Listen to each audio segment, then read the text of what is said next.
नमस्कार साथियों, MCC classes में आपका स्वागत है। दोस्तों, हम पढ़ने वाले हैं मध्य प्रदेश जेल प्रेरी का आज हिंदी का टॉपिक। ठीक है, हिंदी के टॉपिक में हम पढ़ने वाले काल, यानी कि काल, आदिकाल वगैरह जो होते हैं उन कालों की मैं बात कर रहा हूँ। तो उनका डिवाइड कैसे किया गया है वो सारी जानकारी हम देखने वाले हैं। दोस्तों, आपसे गुजारिश है कि वीडियो आप देखें तो प्लीज अंत तक देखें, ठीक है।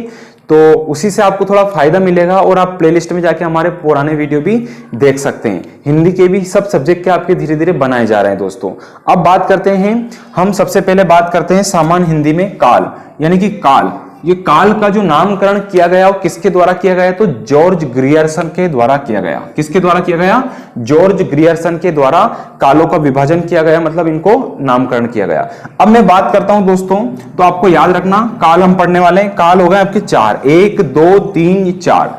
अब दोस्तों मैं आपको बात करता हूं, ये सन यहां पे दे रखे हैं, ठीक है। ये सन कई बुकों में अलग अलग मिलेंगे, आपको हर जगह अलग अलग ही मिलेंगे, लेकिन वो थोड़ा बहुत ही अंतर रहेगा, ज्यादा नहीं रहेगा।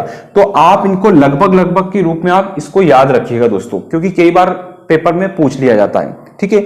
अब बात करें, सबसे पहले आदिकाल आता है। क्या आता है दोस्तों? आदिकाल।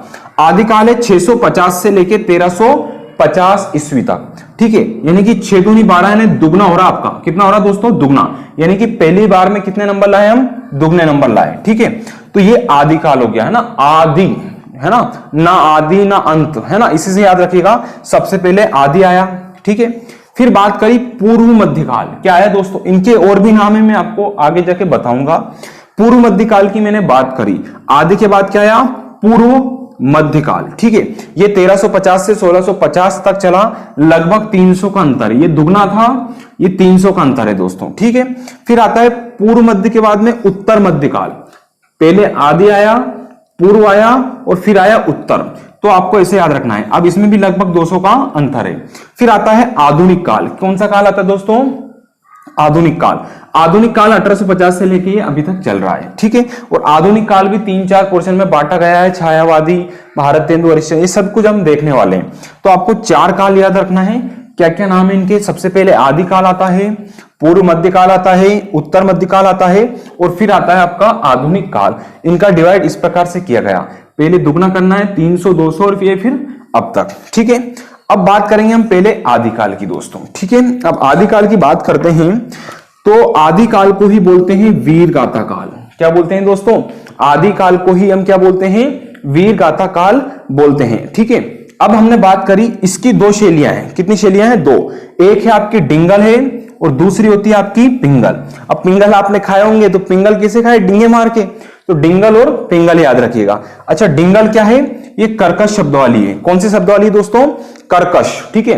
डिंगल की बात करें, डींगे मारते हैं ना, बड़े बड़े लोग डींगे मारते हैं, तो इसे याद रखो, कर्कश शब्द वाली हो गया।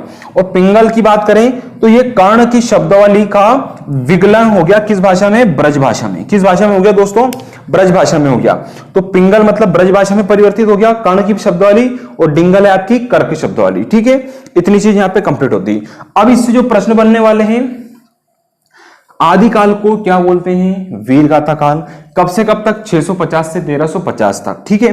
डिंगल पिंगल 2 शैलियां इसमें, एक में कर्कश, एक में कर्ण की शब्दावली का विगलन हो गया ब्रज भाषा में।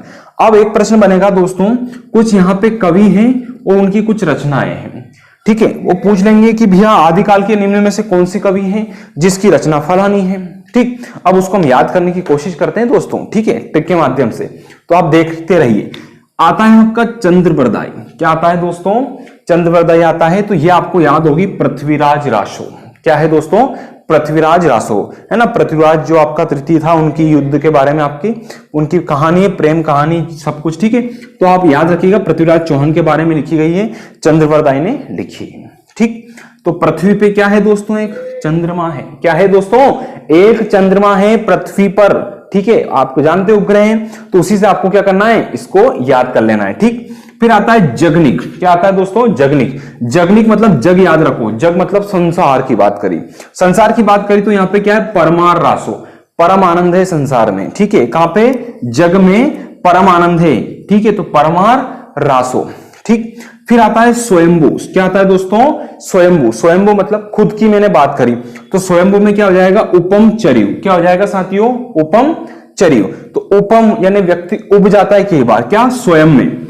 व्यक्ति स्वयं में उब जाता है, तो स्वयंभू, उपम, चरी हो गया आपका। फिर आता है कर्णपा, ठीक है। अब इनकी क्या हो जाएगी, कर्णपाद और दोहा कोश, कर्णपाद और दोहा कोश कर्णप्पा की, ठीक है। तो आप कर्णप्पा का इसको याद रखिएगा, ठीक। फिर मैंने बात करना है दलपति विजय। क्या हो गया दोस्तों, दलपति विजय। देखो दलपति है, ठीक है, दल में पति है, लेकिन क्या हो रहा, विजय हो रहा। क्यों, क्योंकि उसमें क्या है, खुमाण है। क्या है, खुमाण। तो खुमाण रासो याद रखिएगा, तो खुमाण रासो दलपति विजय की हो जाएगी। फिर आता है विद्या का पति, विद्यापति बात करी तो विद्यापति में हो जाएगी पदावली, ठीक है, कीर्तिलता, कीर्ति पताका, लिखनावली, ये तीनों चारों इसी की है, ठीक। अब विद्यापति ने लिखी पदावली, किस भाषा की है वो, ये है मैथिली भाषा की। आपको पदावली याद रखना है, मैथिली भाषा की है। फिर कीर्तिलता व कीर्ति पताका किस में जाएगी, अवहट भाषा में, और लिखना वाली किस भाषा में जाएगी, संस्कृत। यानी कि याद रखना, लिखना काय में, संस्कृत में। कीर्तिलता और कीर्ति पताका अवहट हो जाती है, और विद्यापति की हो जाती है पदावली, जो कि मैथिली भाषा में लिखी गई है। ये आपका लेक्चर यहीं पे आज मैं कंप्लीट करता हूं दोस्तों। आगे का जो काल है वो हम अगले लेक्चर में देखेंगे। वीडियो आप प्लीज ज्यादा से ज्यादा शेयर कीजिए, और वीडियो